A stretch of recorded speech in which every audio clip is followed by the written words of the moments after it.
사대문으로 관람하시는 모양. 태자의 나이 13세가 되자 힘과 용기가 다른 사람과 비할 데가 없었고, 또 지혜롭기와 명철하기가 그지없어 대적할 사람이 없을 지경이었다. 하루는 왕이 태자의 용기와 힘을 시험하고자 하여 성 안에 있는 장사들을 모두 불러 모았다. 여러 장사들 중에서도 난타와 조달이라는 장사가 가장 힘과 용기가 뛰어났다. 왕이 희장원으로 친히 나가 두 장사의 힘과 용기를 시험하고자 승부를 겨루게 하고 그 광경을 가만히 지켜보고 있었다. 시험은 문을 막고 드러누워 있는 코끼리를 밀어내는 것이었다. 왕이 명령하여 두 장사가 코끼리를 밀어내고자 했으나 드러누운 코끼리는 꼼짝도 하지 않는 것이었다. 왕이 크게 웃으며 두 장사에게 말했다. 그 조그만 코끼리 한 마리도 누르지 못하고서 어찌 장사라는 칭호를 얻어 들을 수 있겠는가? 부끄러운 일이로다. 이 광경을 지켜보고 있던 태자는 왕이 친히 자신의 힘과 용기를 시험하고자 하는 뜻을 헤아리고 천천히 코끼리 앞으로 나아갔다. 태자는 한 손으로 코끼리의 코를 잡고 메어치더니 이어 코끼리를 공중으로 던져 떨어지는 것을 도로 던지기를 3번이나 반복하였다. 그러고서도 태자는 안색 하나 변하지 않는 태연한 얼굴이었다. 왕을 비롯한 성중에 모인 모든 장사들이 크게 놀라며 반복한 것은 당연한 일이었다. 왕은 너무나 기쁘고 놀라워하며 말했다. 태자의 용기와 힘이 아니면 어떤 사람이 저럴 수 있는 것인가?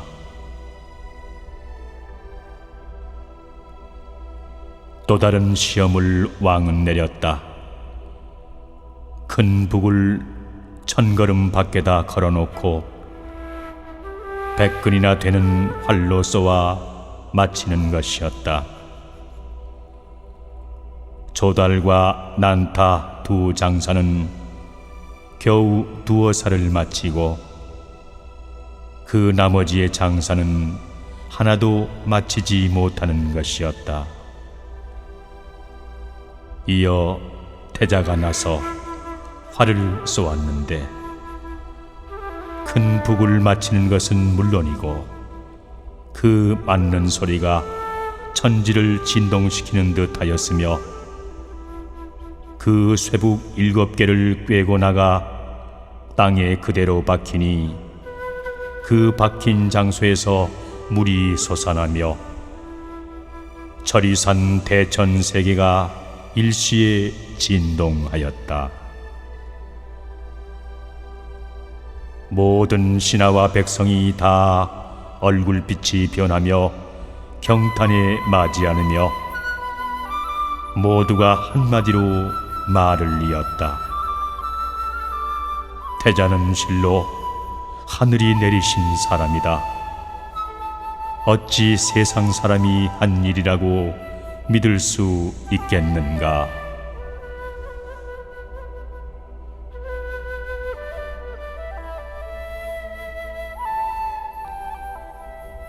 세월이 흘러 태자의 나이가 17이 되자 왕은 태자를 위하여 태자비를 간택하게 되었다.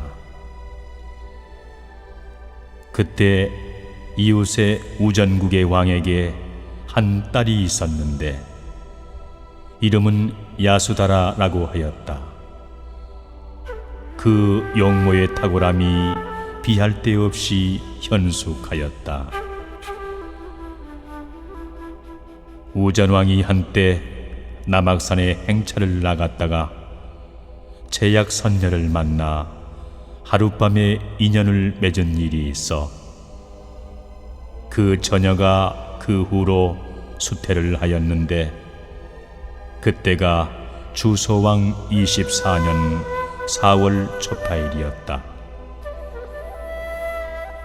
우전왕이 먼 길 동안의 피로에 젖어 잠시 난간을 의지하여 잠이 들었는데 하늘로부터 금빛 나는 신선이 흰 코끼리를 타고 내려오는데 그 옆에는 푸른 학을 탄 선녀를 데리고 있었다.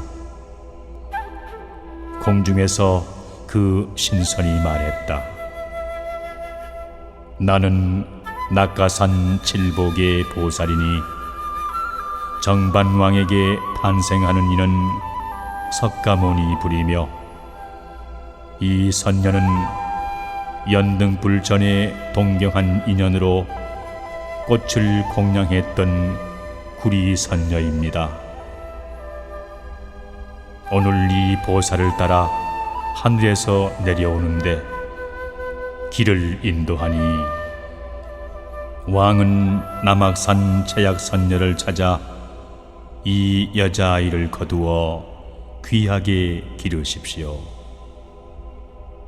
이렇게 말하고 공중으로 올라가며 학을 탄 선관을 나무로 데리고 가버렸다. 왕이 놀라 나와 함께 가자 하고 소리를 지르고자 할 때 잠에서 깨니 비몽사몽 중에도 향기가 가득 깔려 있었다. 왕은 즉시 꿈속의 일을 기억하고 마차를 준비하여 남악산에 사람을 보내 제약 선녀를 맞이하였다. 그러나 제약 선녀는 딸 하나를 낳고 일주일 만에 숨을 거두니 한 바라문이 거두어 길렀던 것이다. 왕은 그 딸을 지극히 사랑하였으나 단지 오른손을 꽉 쥔 채 펴지 아니하는 이유로 그 이름을 야수다라라고 하였다.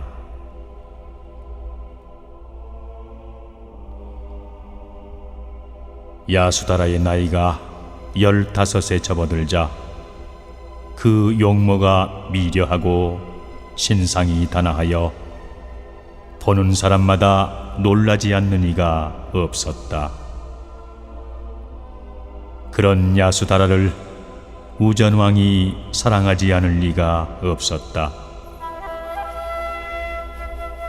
딸이 나이가 참에 따라 사위를 구하고자 할 때 때마침 정반왕이 야수다라의 덕이 높음을 전해 듣고 궁녀에게 명하여 우전왕에게 글을 보내어 청혼을 하니 우전왕이 크게 기뻐하며 청혼을 허락하였다. 정반왕의 명을 받은 여관은 우전왕에게 야수다라를 보기를 정했다. 우전왕이 명하여 야수다라가 내전에 들어오게 하였는데 야수다라가 그 명을 받들어 정반왕의 여관 앞으로 마침내 걸어 나오게 되었다. 야수다라가 우전왕의 명에 따라 내전으로 걸어 나오는데 정반왕의 여관이 지켜보건대 그 아름다움을 비유로 표현하면 가을 하늘의 둥근 달이 여러 구름을 타고 단아하게 스며 나오는 듯 하였다. 그 여관이 첫눈에 보고 정신이 황홀하여 왕께 말을 올렸다.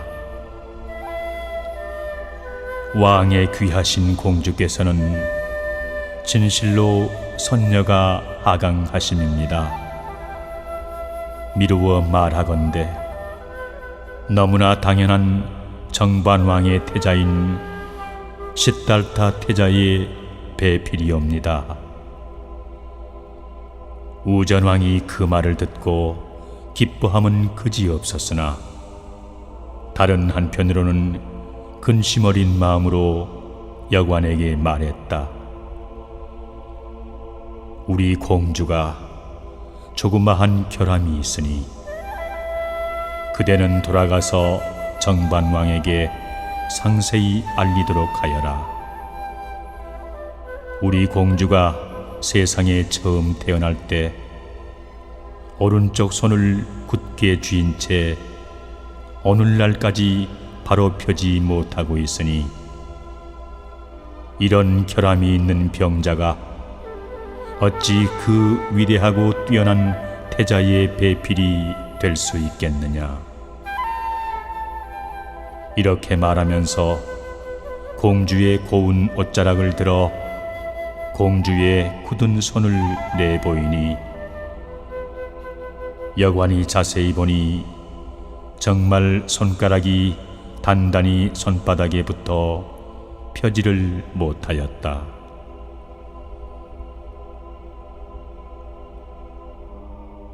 여관이 우전왕에게 하직을 구하고 돌아가 정반왕에게 그 사실을 낱낱이 고하였다.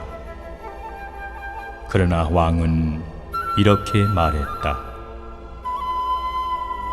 세상에 많은 요조숙녀가 있는데 하물며 하늘의 뜻을 받아 태어난 사람이 사람으로서 있을 수 있는 작은 병으로 인해 어찌 허물을 삼을 수 있겠는가. 왕은 지체하지 않고 나를 잡아 결혼을 재촉하였다. 드디어 결혼식 날이 되었다. 태자가 들어오는데 금수 장막이 둘러쳐진 제단 앞에는 3,000명의 미녀가 단장을 화려하게 차려입고 전후 좌우에 옹위하였고 맑은 향기가 주위에 가득하였다.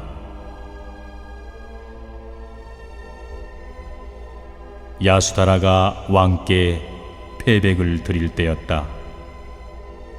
야수다라의 고운 손이 받치고 있는 옥반이 기울어지는 것을 왕이 잡으려 하였다. 그때 야수다라의 손이 펴지며 손바닥에는 2줄의 푸른 글자가 보였다. 왕이 참으로 기이하게 여기며 태자와 더불어 그 글을 읽었으니 연등불전 오경화하니 석일발원 금부부라 막하원왕 별금한하라 필경정각 영산회라. 그 글의 뜻은 곧 연등불전에 5송이의 꽃으로 세운 옛날의 원이 이제 부부로의 인연으로 원앙 별금이 짧음을 한탄하지 말라. 필경에는 정각을 이루어 영산에서 다시 모일 것이라는 뜻이었다. 거기에 모인 모든 사람들이 신기하게 여기며 찬탄하며 말하였다. 과거의 인연을 어찌 막을 수 있었겠는가?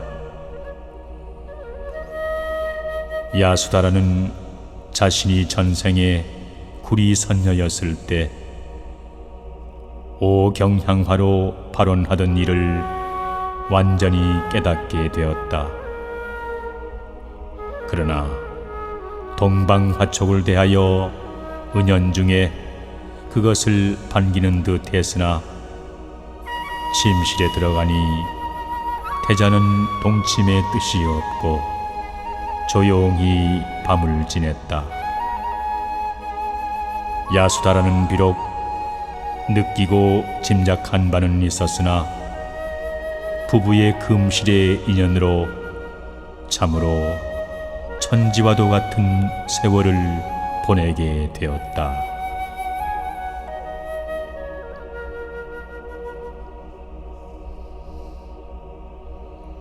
하루는 태자가 왕께 고했다. 봄 풍경이 너무나 화려하여 소자의 심기가 매우 울적합니다. 성 밖으로 나가 꽃과 나무를 보면서 봄 경치를 구경하며 또한 백성들의 사는 모습을 한번 둘러보고자 하니 허락해 주시기 바랍니다.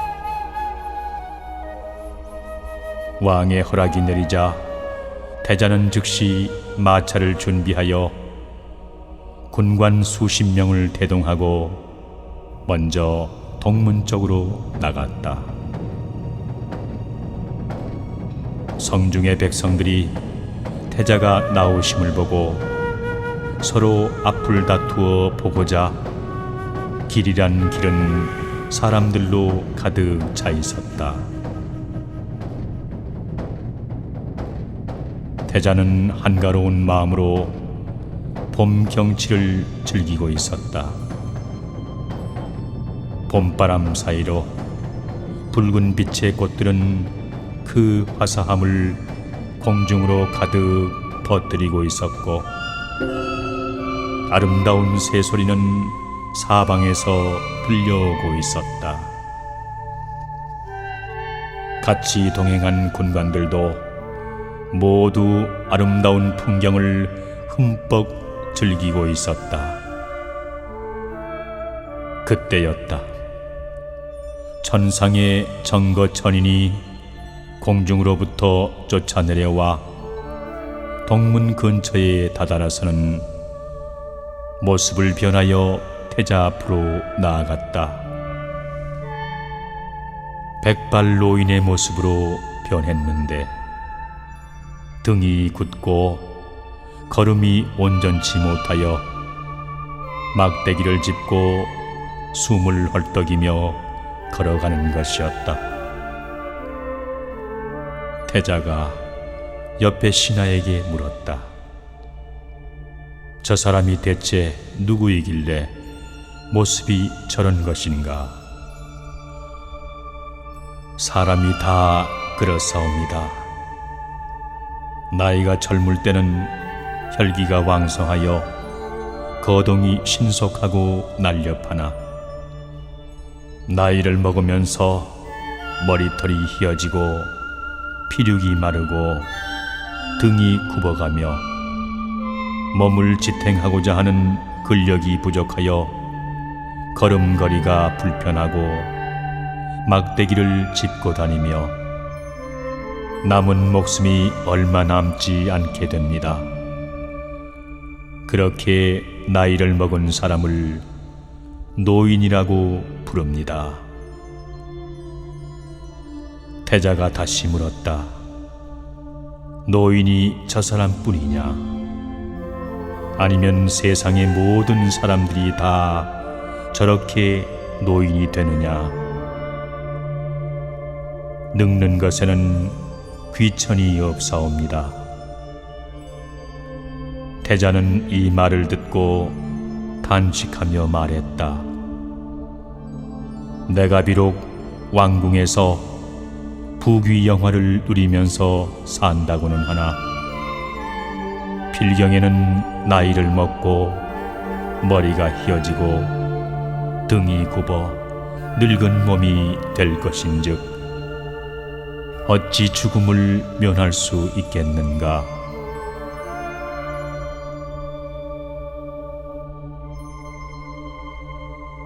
태자는 왕궁으로 돌아와 근심하는 표정으로 생각에 잠겨 있었다. 왕이 신하들에게 그 까닭을 물어 알고는 태자의 근심함을 심히 걱정하였다. 다음 날도 태자는 또 남문으로 나가 백성들의 사는 모습을 살펴보았다. 그때 다시 정거천인이 변한 모습으로 태자 앞에 나타났다. 아주 나이가 많은 노인으로 변하여 그 몸은 병이 깊어 피골이 상접하고 골격과 기질이 천박하기 그지없었고 신음하는 소리가 그치지 아니하였다. 겨우 사람에게 의지하여 움직일 뿐이었다. 그 모습을 본 태자가 물었다. 이것은 도대체 어찌된 일인가? 이는 바로 병자라고 하옵니다. 병자라고.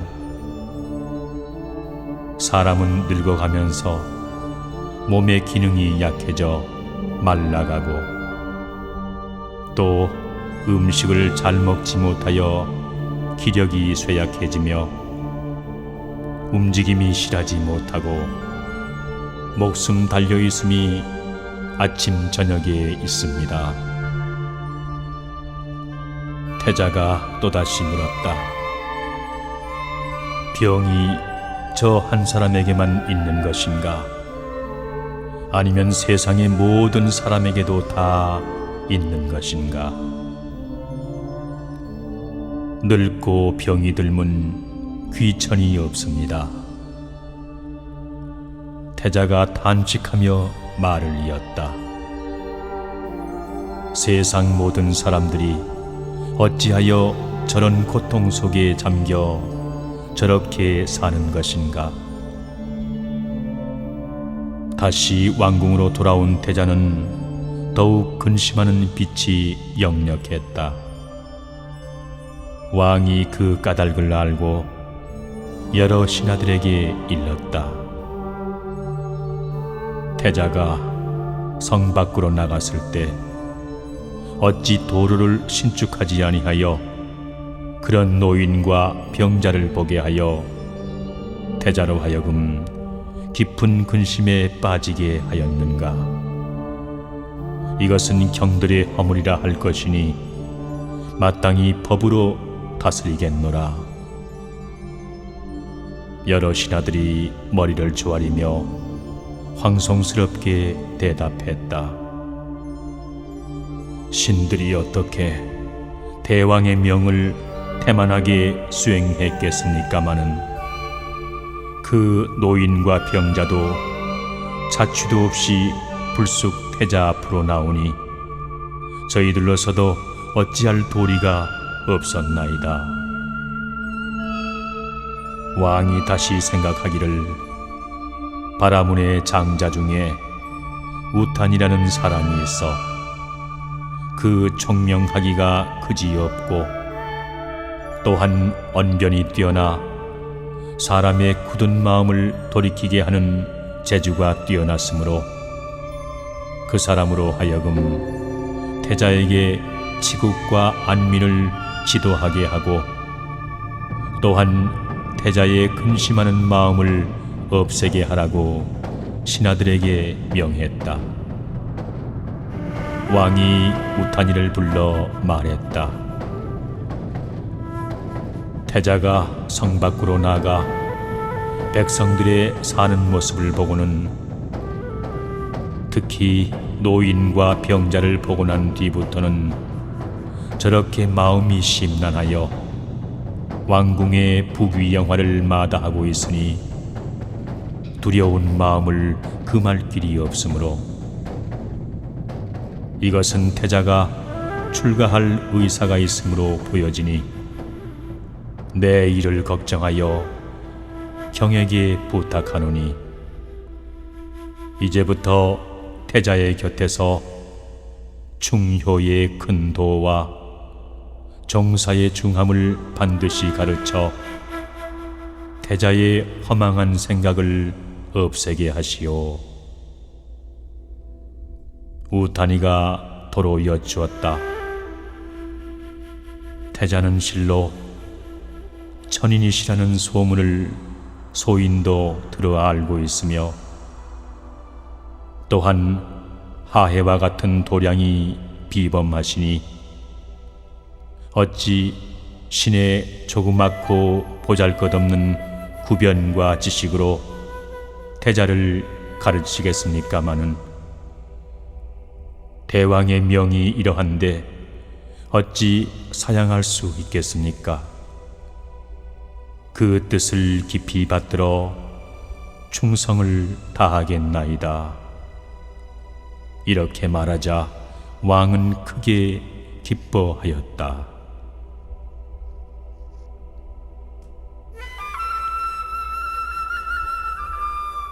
다음 날 다시 태자는 서정문을 살피고 오고자 했다. 그러나 부왕이 그것을 만류하는 것이었다. 이에 태자는 근엄한 표정으로 부왕에게 말했다. 제발 아버님께서는 제가 하고자 하는 일을 말리지 마십시오. 부디 제가 하고자 하는 바를 허락해 주시옵소서. 왕이 태자를 사랑하는 것이 너무나 각별한지라 그 바램을 거절하지 못하고 허락할 수밖에 없었다. 그리고는 태자의 등을 어루만지며 자상하게 말했다. 태자야, 우리 정사와 백성과 국가의 안위는 오직 너의 한 몸에 달려있음을 명심해야 한다.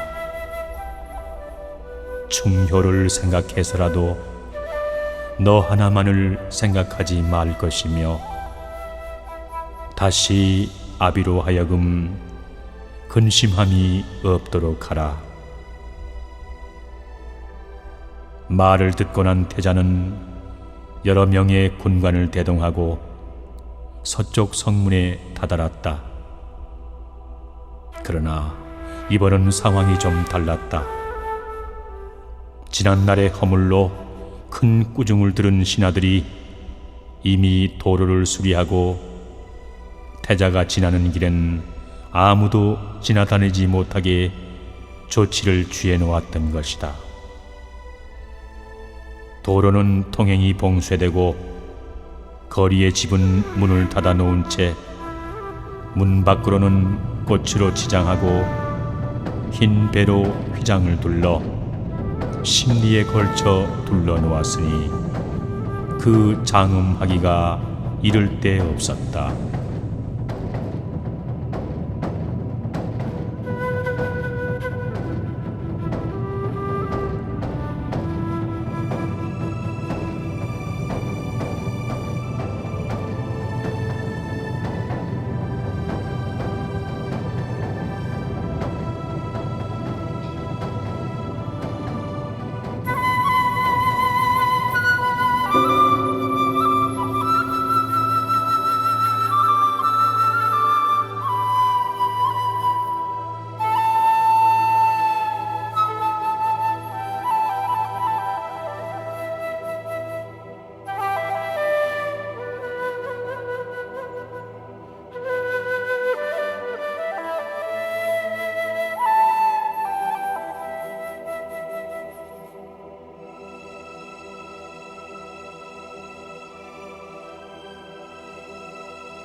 그때 정거천인이 그 광경을 가만히 내려다보며 생각했다. 전에 내가 보여준 몇 가지 광경으로 인해 태자의 마음이 심히 우울해지고 그 충격으로 여러 신하들이 왕께 꾸중을 들은 일이 있어 그 사람들에게는 심히 미안한 일이긴 하다. 그러나 우리 3계의 대도사 석가열애께서 발심을 하여 출가할 시기가 당도하였으니 어찌 한가히 때를 기다리고만 있을 것인가. 이렇게 생각한 정거천인은 즉시 모습을 바꾸어 태자 곁으로 나타났다.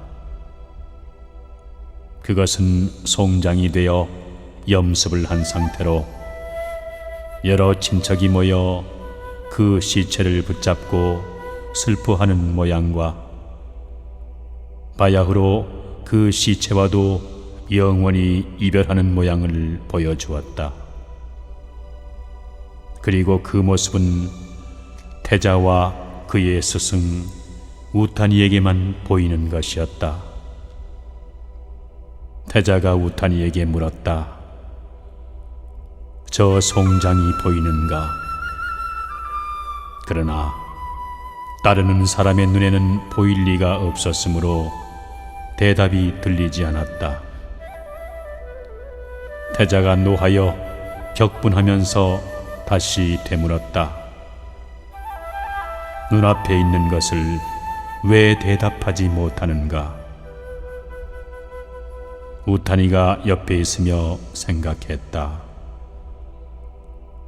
또 태자가 저 모습을 보고 마음의 동요를 일으키면 왕의 노하심이 우리에게 미칠 것이니 이 일을 어찌해야 하는가?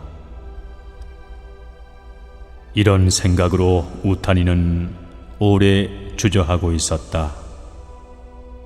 그러나 태자의 분노를 멈추게 하는 것은 사실 그대로를 말하는 길밖에 달리 방법이 없었다. 우탄이는 땅에 엎드려 대답을 올렸다. 이는 죽은 사람의 시체라고 하는 것입니다. 어찌 시체라고 하는 것인가? 사람이 태어날 때는 부모의 혈기로 입태를 하며 그것은 곧 지수, 화풍의 4가지로 형태를 이루어 세상에 태어나는데 그 태어남을 생이라 하며 세월이 흘러 사람의 몸이 변하여 늙으며 늙은 후에는 병이 들고 병이 든 후에는 죽는 것이니 이 4가지는 귀천을 가리지 않고 면할 길이 없으며 반드시 사람은 태어나면 늙고 늙으면 병들고 병들면 죽는 법입니다.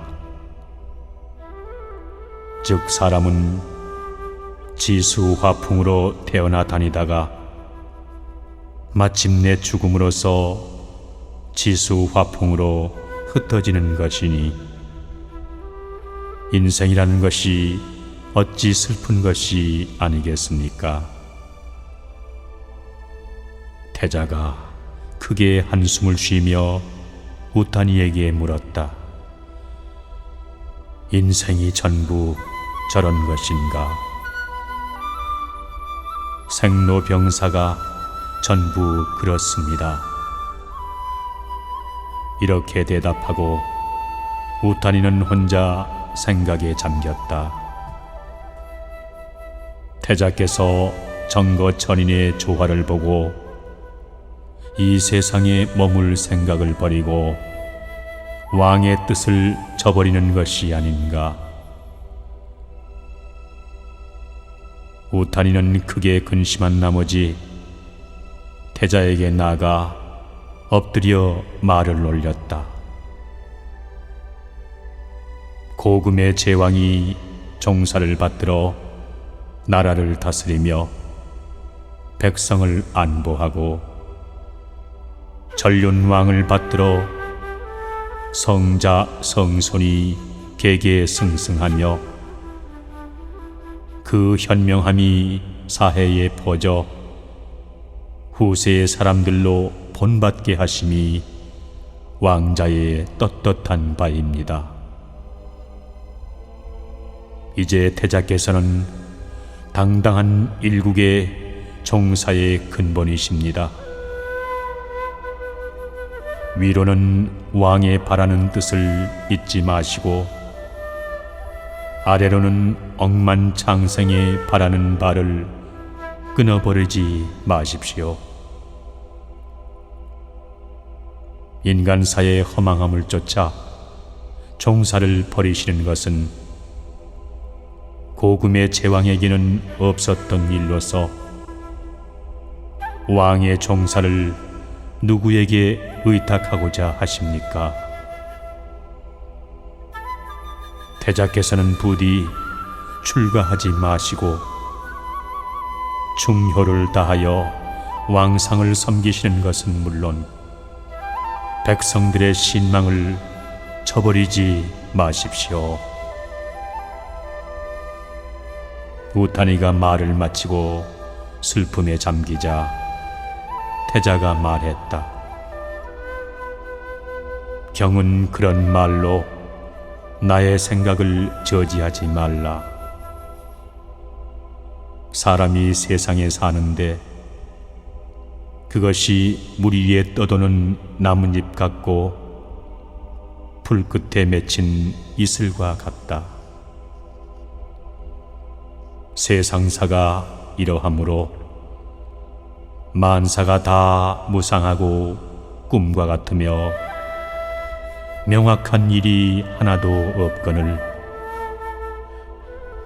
만일 경의 말대로 한다면 그것은 나로 하여금 생사의 윤회에 참여하려는 말이 아닌가. 슬프다. 일체 중생이 탐욕에 빠져 벗어나지 못하고 육도 사생에 윤회하여 끝없는 고통을 면치 못하는구나. 이제 뜬구름 같은 부귀에 탐착하여 내일의 생로병사와 고해의 무궁한 윤회를 받고 있으니 나의 마음이 자연히 고요함이 없거늘 경은 부질없는 말로 나의 마음을 어지럽게 하지 말라. 우탄이는 지극한 말로 만류하였으나 굳어진 태자의 마음은 금강과 같아 우탄이의 설법으로는 마음을 변하게 할 도리가 없었다.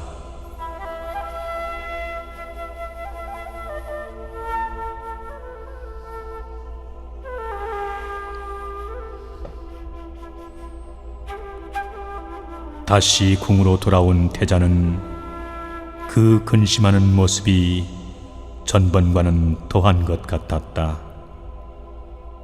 왕이 까닭을 묻자 우탄이는 그간의 사정을 자세히 여쭈며 이렇게 말했다. 태자께서 출가하심이 멀지 않은 듯하옵니다. 엎드려 원하옵건대 대왕께서는 항시 염려를 놓지 마시고 성안의 4개의 문을 굳게 지키시어 후회함이 없도록 하시옵소서. 왕이 다시 되물었다. 송장을 보았다고 했는데 그것은 어찌 된 일인가? 군관들이 대답했다. 저희들은 송장을 본 일이 없습니다. 이에 우탄이가 나아가 엎드린 채 말을 했다. 태자와 저에게만 그 송장이 보이니 그 종적을 알 바가 없었습니다. 진실로 이해가 되지 않는 일이옵니다. 왕이 탄식하며 말했다. 이는 천신이 장난하는 일일 것이다. 어찌 여러 경들에게 죄가 있겠는가. 다음 날 태자는 북문으로 나아갔다. 역시 정거천인이 변신한 모습으로 태자 앞으로 나타났다. 정거천인은 한 비구승이 되어 선풍도골에 수발하는 이가 없고 녹색의 의상에 금단 가사를 걸치고 태자 앞으로 표현이 지나가고 있었다. 태자가 보니 그 모습이 세속의 사람과는 다름을 느끼고 급히 불러 물었다. 그대는 대체 어떤 사람이길래 의관과 모습이 세상 사람과는 다른 모습인가? 노승이 합장한 채 절을 하고 말했다. 나는 비구로소이다. 태자가 다시 물었다. 어떤 까닭으로 비구라 하는가? 일체가 다 무상이라 부모 처자의 은혜를 끊어 삭발하고 산중에 들어가 청정한 돌을 닦아 삼계의 고해를 건너 피안에 이르나니 그 피안에 이르면 생로병사를 면하고 무량 원겁을 한 생각에 보내니 이러한 사람을 비구라 하나이다.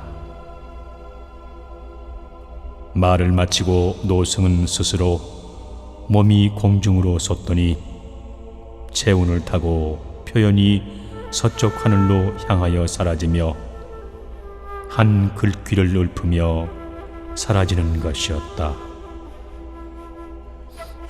모든 것이 떳떳함이 없는지라 이것이 다 나고 죽는 법이니 생멸이 멸하여 마치면 정멸이 낙이 된다. 낭낭한 목소리로 읊으며 노승이 돌아가니 태자는 그 모습을 오래오래 바라보고 있었다. 구름 그림자가 사라지고 향기로운 바람이 다 흩어지니 그 장연한 모습을 본 태자는 안타까움을 참지 못하고 종일토록 그곳을 배회하였다.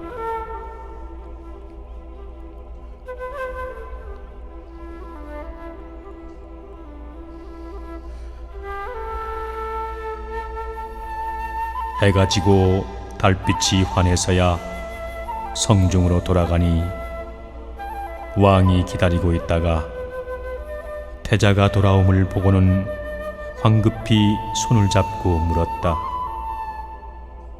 네가 밖으로 나가 살펴보니 대체 어떠하더냐? 성 밖의 내 문을 통해 생로병사를 살펴보았는데 비로소 일체가 무상함을 깨달았습니다. 왕이 되물었다. 내가 비록 생로병사를 깨달았다고는 하나 생로병사를 너로 하여금 벗어나게 할 수 있겠느냐? 부왕께서 소자의 원을 쫓아 출가를 허락해 주신다면 어찌 생로병사를 면치 못하겠습니까? 반드시 비안에 이르러 불생불멸하겠나이다. 그 말을 들은 왕이 웃으며 말했다. 비안에 올라가 불생불멸한다는 것이 좋은 일이기는 하나 그것을 어찌 왕의 부귀영화의 쾌락에 비유할 수 있겠는가? 왕의 쾌락이 도대체 무엇입니까?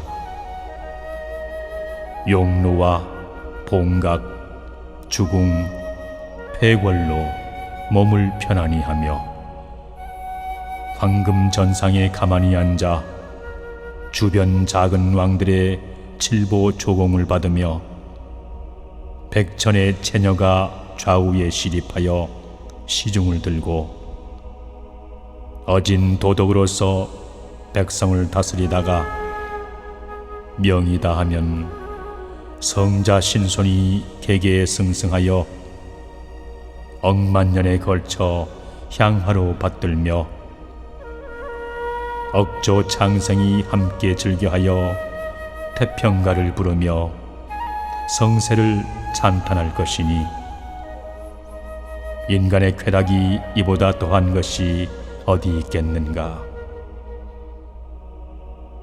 태자가 말한 대로 출가하여 성도하면 생멸이 없다고 하나 그러나 눈앞에서 보지 못하는 허망한 불도를 쫓아 국가의 종사를 버리고 인류를 끊고자 하니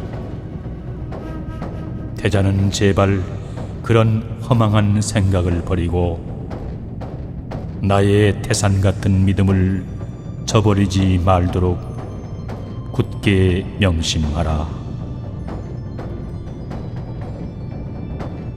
태자는 엎드려 절하고 침실로 돌아와 등불을 밝혀놓고 비구승이 일러주던 계문을 한 마음으로 생각하니 잠시라도 마음을 풀지 아니하였으나 왕명의 지엄하심을 염려하여 근심으로 세월을 보내고 있었다.